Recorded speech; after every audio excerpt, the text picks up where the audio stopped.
చంద్రబాబు నాయుడు గారు సొంత డబ్బులతో పెట్టినట్టుగా లేదా నారాయణ గారు సొంత డబ్బులతో పెట్టినట్టుగా అన్నా క్యాంటీన్ల మీద మీరు చూసినట్టుగా అన్నా క్యాంటీన్లు ఒకసారి వాటిని పరిశీలన చేస్తే పచ్చడం గులిమేశారు పైనుంచి కింద దాకా. తెలుగుదేశం ఆఫీసు లాగా దాటి మీద కనిపిస్తా ఉంది. ఒకసారి చూడండి ఒక ఎలా చూపించారు చూపించే ఇదిగో చూడండి వర్షం తీ ఒకసారి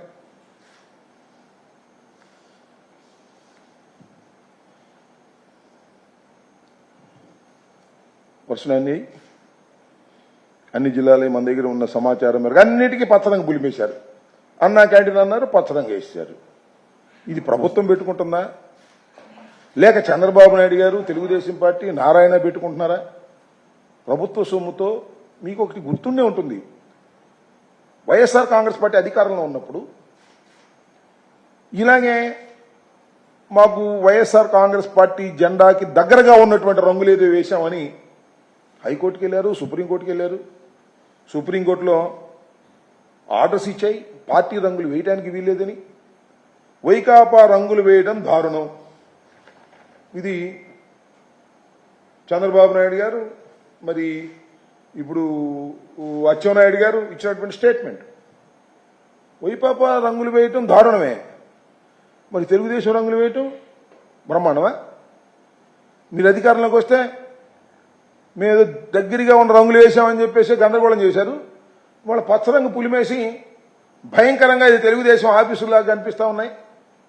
కొన్ని అయితే నా కాన్స్టిట్యున్సీలో అయితే చూశాను నేను, ఒక పంచాయతీ ఆఫీసు మొత్తం పచ్చరంగు పులిమేశారు.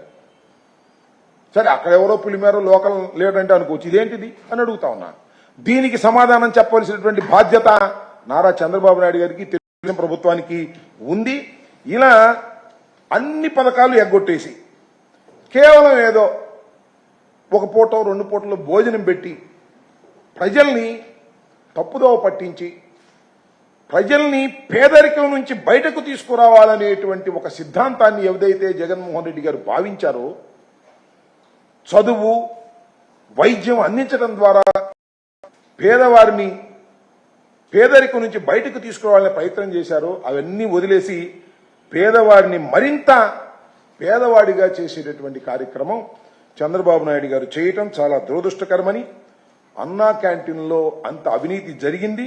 అలాంటి అన్నా క్యాంటీన్లు మళ్ళా అవినీతికి పాల్పడేటువంటి పద్ధతులు ఇప్పుడు ఎంతెంత ఖర్చు పెట్టారో, దీనికి మళ్ళా కొత్త పాతాడికి రంగులు వేశారు కదా, దానికి ఎంత ఖర్చు పెట్టారో ఏమిటో రాబోయే కాలంలో మళ్ళా చాలా వివరంగా మనకు తెలుస్తాయి. ఇంకా సమాచారం లేదు.